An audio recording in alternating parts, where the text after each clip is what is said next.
Welcome to E3 Rehab. I'm Dr. Mark Sertica, physical therapist. Today, I'm going to discuss how to modify push-ups when you're experiencing pain at specific joints and walk through some other useful options. So let's get into it. I'm going to start with the wrist because anecdotally, discomfort here is one of the most common complaints as it relates to push-ups. Push-ups require a certain amount of wrist extension that is somewhat dependent on how you perform the movement.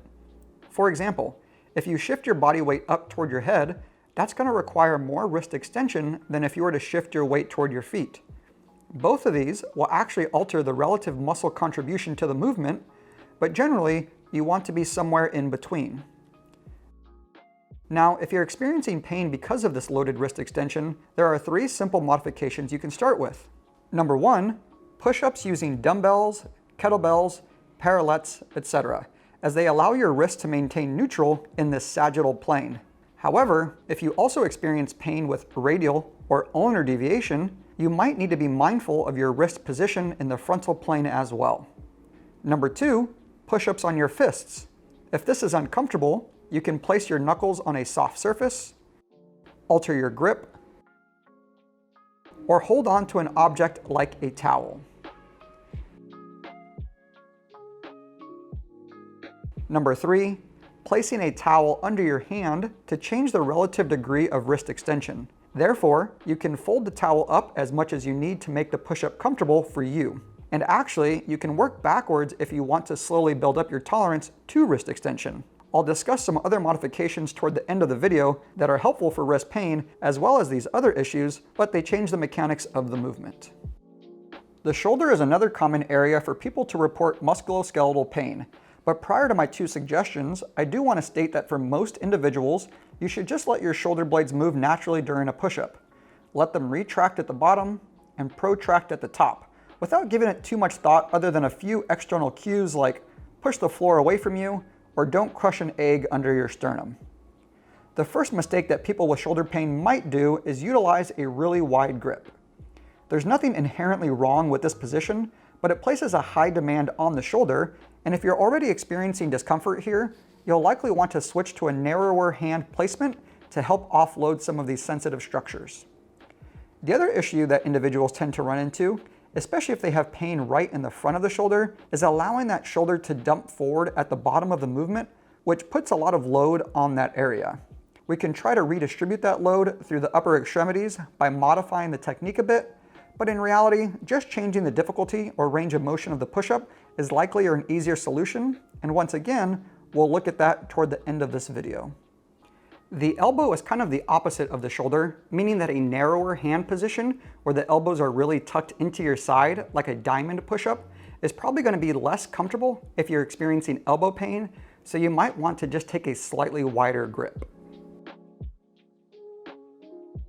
A push-up does require extension of the big toe, and if you have very limited range of motion, a recent injury, or something else going on, it can be painful to be in that position, so if you need to, just lay your feet flat on the floor or a towel and you're good to go.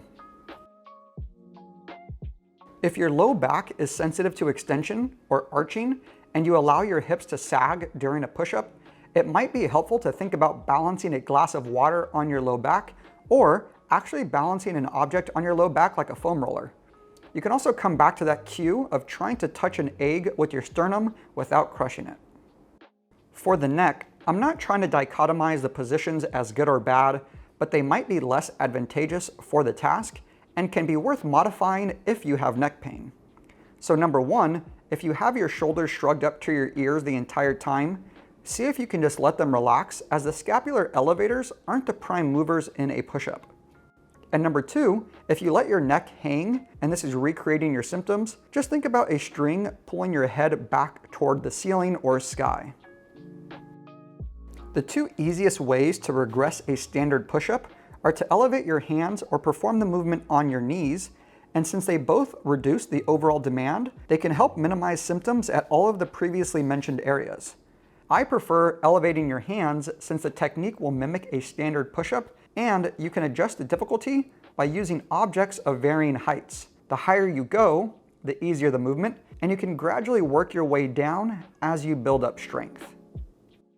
Three of my other favorite options include isometric push-ups, eccentric push-ups, and push-ups with a reduced range of motion. Isometric push-ups allow you to focus on technique and strength where you need it most, while keeping the movement comfortable. Slowly increase hold times or range of motion as needed. Eccentric push-ups also help you work on technique and strength throughout the entire range of motion. Just don't rush the movement. Go slow and controlled and repeat as tolerated. Push-ups with a reduced range of motion can be done with no object or an object under your chest for standardization. The lower you go in a push-up, the more demand on most of the musculature involved. Pick a tolerable starting point and gradually work your way down. The last thing I want to mention is load management. Not all pain with push-ups needs a specific intervention. I've worked with clients who have gone from being completely inactive to joining a push-up competition at work where they do as many push-ups as possible every day for a month straight. This is unlikely to be a technique or joint issue. This is an issue of doing too much too quickly. If you want push-ups to be a regular part of your fitness routine, aim for a sustainable goal. Slow and steady wins the race. Thank you so much for watching. If you liked the video, please hit that like button, subscribe, and comment down below with any questions that you might have.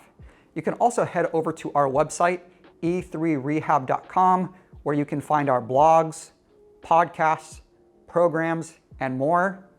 Peace.